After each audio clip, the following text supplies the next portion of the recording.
염증성 장질환 치료의 최근 동향이 어떻게 되는지 간단히 정리해 드리려고 합니다. 이전에도 계속 치료는 이루어져 왔지만 최근 들어 이 치료의 틀이 전체적으로 약간 변화하고 있습니다. 그래서 의사나 환자분들 모두 이러한 변화가 어떻게 되어지고 있는지 인식하고 거기에 따라가는 것이 중요하다고 생각이 되어서 간략히 정리를 해보았습니다. 그래서 최근 치료 동향을 정리해 보면 먼저 치료 목표가 바뀌고 있습니다. 이전과 달라졌고요.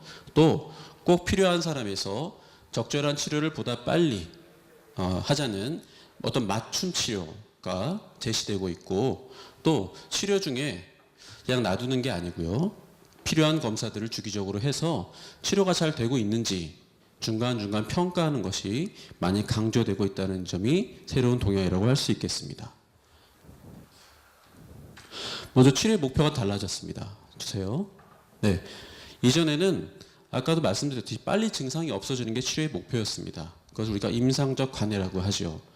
그런데 이제는 거기 더 나아가서 여러 가지 부작용을 일으킬 수 있는 스테로이드 같은 약제는 끊은 상태에서도 관해가 잘 유지되어야 되고, 또 더 중요한 것은 내시경을 해봤을 때 그 장에서 염증이나 궤양 같은 것이 다 사라지는 점막 치유가 아주 중요한 치료의 목표로 강조되고 있습니다.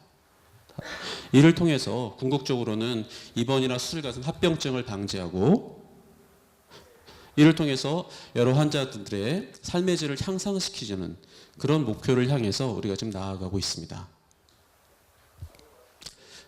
꼭 산같이 보이는데요. 밑에 펭귄도 있고, 요 밑에 파란 건 바다입니다. 바다. 이게 빙산이죠. 빙산.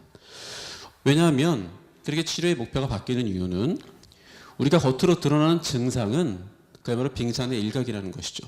증상이 하나도 없어진 후에도 우리 몸속에는, 즉 장에는 어마어마한 양의 이 바다 밑에 있는 빙산과 같은 염증이 남아있을 수 있다는 것이죠. 그래서 단순히 증상만 치료하는 것 갖고는 부족하다는 것입니다. 네, 실제로 서양의 연구에 의하면 기존에 나왔던 치료를 쭉 하는 가운데 약 10년이 지나면 궤양성 대장염 환자의 20% 환자에서 수술이 필요하다고 합니다. 크론병도 마찬가지인데요. 처음 진단 당시에는 대부분의 환자가 여러 가지 누공이나 또 협착 같은 것이 없는 그런 염증형 그런 크론병을 갖고 있었습니다. 그런데 약 20년이 지나고 났더니 반대로 88%의 환자에서 협착이나 누공 이런 것 같은 합병증이 발생한다는 것이죠. 즉 기존에 치료를 했는데도 불구하고 시간이 쭉 지나면 질병이 진행하는 것을 제대로 방지하지 못하는 경우가 많다는 것입니다. 그럼 어떻게 치료해야 될까요? 기존의 치료가 아주 잘못된 것일까요? 이 피라미드는 많이 보신 분도 있을 것입니다. 염증성 장질환 치료를 나타내는 큰 피라미드입니다. 궤양성 대장암과 크론병 공이 처음에는 약효는 좀 약하지만 부작용도 없는 안전한 약제를 먼저 사용하게 됩니다. 그래서 메살라진이나 항생제 이런 것들을 사용하게 되고, 여기에 반응하지 않으면 효과는 좀 더 강력하지만 이에 비례해서 부작용도 커질 수 있는 스테로이드나 면역 조절제 같은 것들을 사용하게 되는 것입니다. 주세요. 이런 걸 바로 스텝업 치료법이라고 하는데요.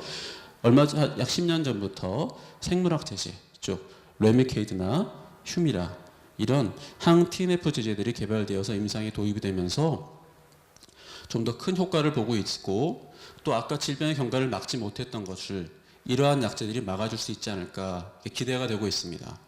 더 나아가서 아주 처음부터 이런 생물학 제제, 레미키나 휴미라 같은 그런 항-TNF 제제를 처음부터 쓰면 어떨까? 이게 바로 탑다운, 위에서부터 내려오는 치료죠. 그런 것이 한번 제안이 되었습니다. 다음. 그래서 실제로 맨 처음부터 진단되자마자 이런 항-TNF 제제를 써봤습니다. 그랬더니 기존에 밑에서부터 차근차근 올라가는 스텝업 치료군에서는 점막 치유가 30%에 불과했던 반면에 처음부터 강력한 치료를 했더니 점막 치유가 73%로 훨씬 많이 됐고, 또 이렇게 점막 치유가 된 환자들에서는 그렇지 않은 환자들에 비해서 스테로이드나 또 때때로는 항-TNF 없이도 계속 관해가 잘 유지되는 그런 것이 보고가 됐습니다. 그러면 이렇게 효과가 좋으니까 처음부터 모든 환자한테 그러면 아주 처음부터 항-TNF 제제를 쓸까? 그렇지만 항-TNF 제제도 부작용이 많이 있을 수가 있습니다. 또 고비용의 문제가 있죠. 노르웨이의 연구인데요. 궤양성 대장염 환자가 진단받고 10년 동안 어떤 경과를 봤나 한번 봤습니다. 그랬더니 약 반 정도는 처음에는 막 이렇게 증상이 심하다가 나중에는 증상이 거의 없이 안정적으로 잘 지내는 경우가 있습니다. 또 어떤 환자는 처음에는 증상이 별로 없다가 나중에 심해지는 사람도 있고요.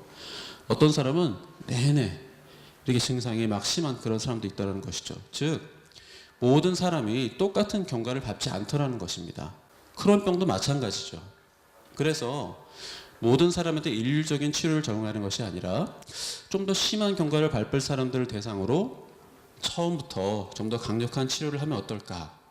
이것이 가장 이상적이지 않을까 이렇게 생각이 되고 있습니다. 여러 연구에서 그럼 어떤 사람이 앞으로 경과가 좀 나쁠까 알아봤습니다. 그랬더니 크론병 같은 경우에는 40세 이전에 젊은 나이에 발병한 경우, 또 뭐 치루나 농양 같은 항문주의 질환이 있는 경우, 또 담배를 피거나 협착이 있는 경우나 내시경을 해봤더니 깊은 궤양이 있는 경우에는 이런 사람들은 앞으로 경과가 좀 나쁘겠구나 예측을 할 수가 있었습니다. 궤양성 대장염의 경우에도 젊은 나이에 발병을 하거나 대장을 전체를 다 침범한 전대장염인 경우, 또 원발성 경화 담간염이 동반되거나 역시 내시경에서 깊은 궤양이 있는 경우, 내시경 소견이 중요하다는 것이죠. 이런 경우에는 경과가 나쁘다는 것이 밝혀졌습니다. 그래서 이러한 것들을 근거로 똑같이 치료하는 것이 아니라 좀 상황에 맞는 맞춤 치료를 해보는 것이 좋겠다라고 제안이 되었습니다. 그래서 위험인자가 없는 사람들, 그런 사람들에서는 기존처럼 메살라진이나 스테로id부터 시작해서 점차 다음 단계의 약제로 진행하는 기존의 스텝업 치료법을 사용해도 될 것으로 생각이 되고, 반면에 앞서 말씀드린 위험인자를 갖고 있는 장관 크론병 환자에서는 처음부터 스테로이드와 면역 조절제를 같이 사용하는 것이죠. 반응이 없으면 물론 기존보다 더 빨리 다음 단계의 항TNF제를 쓰는 것이 추천되고 있습니다. 복잡한 누공을 갖고 있는 누공형 크론병에서는 아예 처음부터 항TNF제를 면역조절제와 같이 쓰자는 주장도 있습니다. 이때 물론 농양이 있다면 배액을 해줘야 되겠고 세톤 같은 것들을 삽입해 줄 필요가 있겠습니다. 궤양성 대장염도 마찬가지로 위험인자가 있으면 크론병과 같이 면역조절제나 항TNF 치료를 보다 조기에 도입하자.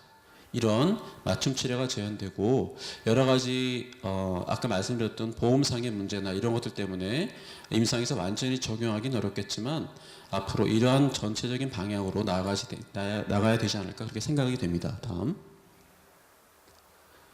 그러면 아까 말씀드렸던 치료받고 나서 증상이 다 없어졌습니다. 이제 됐구나. 약만 잘 먹으면 되겠지. 그렇게 생각할 수 있을까요? 괜찮을까요? 다음. 네, 아까 말씀드렸듯이 증상이 없었다 하더라도 우리 몸 안에는 많은 염증이 지속적으로 남아있어서 나도 모르는 사이에 나는 잘 지내고 있는 줄 알았는데 내 장에 협착이 오고 누공이 진행되고 있다는 것이죠. 그래서 치료 도중에 주세요. 좀 귀찮고 번거롭긴 하겠지만 주기적으로 혈액검사 등을 통해서 CRP 같은 걸 측정해서 내 몸에 염증이 있는지 확인을 하고, 또 힘들지만 내시경을 해서 내 장이 깨끗해졌는지 확인하는 것이 중요하겠습니다. 또 CT나 MRI를 통해서 소장염증을 평가할 수도 있겠고요. 지금 우리나라에서는 검사가 잘 되고 있지 않지만 어떤 대변 검사를 통해서도 내 몸에 염증이 지금 없는지 있는지 간접적으로 측정을 해보는 그런 방법이 앞으로 도입될 수도 있을 것 같습니다. 다음. 그래서 마지막으로 다시 정리를 해드리면요. 주세요. 일단 목표가 바뀌었습니다. 이전엔 내가 느끼는 증상만 없어지면 됐지만 이제는 여러 연구를 통해서 내시경을 통해서 점막까지 깨끗해져야 되겠구나 이런 것들이 밝혀졌고요. 또 누가 더 나쁜 경과를 밟을지를 잘 찾아내서 고위험군을 찾아서 다음 이런 사람들에서는 항TNF나 면역조절제 같은 조다 강력한 약제를 조다 빨리 도입하는 것이 추천되고 있습니다. 또 중간중간 모니터링을 통해서 치료가 잘 되고 있는지 알아보아서 만약에 우리가 원했던 치료의 목표가 잘 이루어지지 않았다면 그것을 이루기 위해서 치료를 조절하든지 좀 더 노력이 필요할 것 같습니다. 아직 우리가 알고 있는 가장 센 약들은 여러분 잘 아시는 휴미라, 레미케이드 이런 약들이죠. 그렇지만 아까도 환자분들이 가장 궁금해하시는 게 새로운 약이 뭘까? 뭐가 나올까 궁금하다 하셨는데요. 더 좋은 약제들이 앞으로 우리나라에서도 사용되리라 기대를 하고요. 많은 것들이 이루어지고 있으니까 희망을 가지시면 될 것 같습니다. 그래서 이런 모든 치료의 동향들 이렇게 변화를 통해서 우리가 원하는 것은 행복한 장, 그리고 또 행복한 삶, 이런 우리의 최후의 목표에 한 발짝 한 발짝씩 다가가는 것이라고 생각을 합니다. 네, 경청해 주셔서 감사합니다.